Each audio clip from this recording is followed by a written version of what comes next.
大家好，今晚由 Apple 同大家睇天氣。今日天氣唔算太熱，短暫時間有陽光，有一兩陣驟雨。今晚大致多雲，唔知聽日嘅天氣又係點呢？交俾叮當預測一下。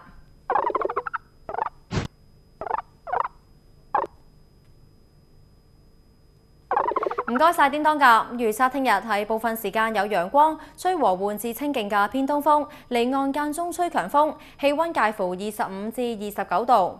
相對濕度啦係55%至80%。天氣都幾乾燥㗎，大家可以煲多啲湯水滋潤一下。再睇下未來幾日嘅天氣。展望星期日啦，係部分時間有陽光，隨後幾日雲量會多返啲，同有幾陣驟雨。大家出街之前記得帶把遮啦。依家就係放眼中華，睇下華南地區嘅天氣。澳門、深圳、廣州同埋東莞全部都係多雲，4個城市氣温介乎22至30度。另外4個華南城市嘅天氣啦，都係冇咩太陽㗎，氣温介乎18至30度。再北上一啲，睇埋4個主要城市：北京、成都多雲，上海、天津天晴。北京啦，最低氣温係14度。天氣講到呢一度啦，拜拜。